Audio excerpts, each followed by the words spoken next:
Selamat siang, perkenalkan nama saya Christian Evan Moninka, NIT 2241144, Prodi Nautika, kelas Nautika 3 Foxtrot.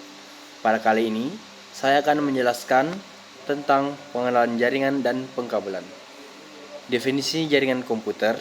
Jaringan komputer adalah dua atau lebih komputer serta berbagai perangkat pendukung lainnya yang saling dihubungkan menggunakan sebuah media sehingga dapat saling berkomunikasi dan berbagi sumber daya. Ada pula manfaat jaringan komputer. Yang pertama itu sebagai media komunikasi. Yang kedua, berbagi sumber daya. Ketiga, kemudahan akses informasi. Keempat, efisiensi waktu. Yang kelima, peningkatan produktivitas. Yang keenam, meningkatkan reliabilitas. Klasifikasi jaringan dan komputer. Pertama, berdasarkan distribusi sumber informasi seperti jaringan terpusat dan terdistribusi.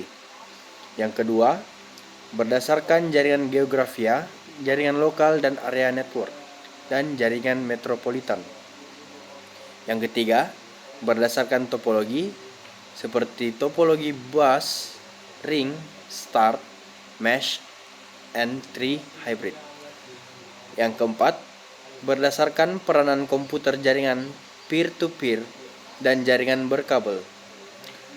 Yang kelima, berdasarkan media transmisi, jaringan berkabel dan jaringan nirkabel atau yang biasa disebut dengan Wi-Fi. Pengkabelan jaringan komputer. Definisi kabel jaringan adalah kabel yang menghubungkan antara komputer dengan komputer dari server ke switch dan yang lainnya.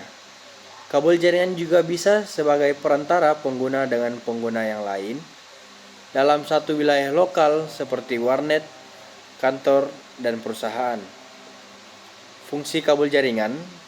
Fungsi utama dari kabel jaringan yaitu menghubungkan satu perangkat dengan perangkat lainnya sebagai server dan user. Adapun salah satu kelebihan dan kekurangan. Yang pertama, biaya yang dibutuhkan untuk membangun jaringan kabel terbilang lebih murah daripada jaringan nirkabel. Yang kedua, kekurangannya lebih luas untuk dirawat karena kabel bisa saja rusak ataupun digigit hewan pengerat, yang contohnya seperti tikus ya. Jenis-jenis kabel jaringan. Yang pertama, kabel koaksial merupakan sebuah kabel jaringan yang terdiri dari dua penghantar. Yang kedua, kabel STP, kabel twisted pair yang memiliki lapisan aluminium foil sebagai pelindung pada bagian dalam kabel, berfungsi untuk menghalau gangguan elektromagnetik yang mempengaruhi internet. Yang ketiga, ada kabel UTP, jenis kabel twisted pair tanpa pelindungan bagian dalam kabel. Yang keempat, kabel fiber optik atau kabel yang terbuat dari serat kaca tipis yang berfungsi untuk mengirim sinyal yang berupa cahaya dan sumber ketujuan. Yang kelima, lapisan kabel fiber optik, pelindung kabel yang merupakan bagian kulit pembungkus terluar untuk melindungi seluruh bagian kabel. Demikian yang saya dapat jelaskan tentang pengenalan jaringan dan pengkabelan. Kurang lebih mohon dimaafkan. Selamat siang dan terima kasih.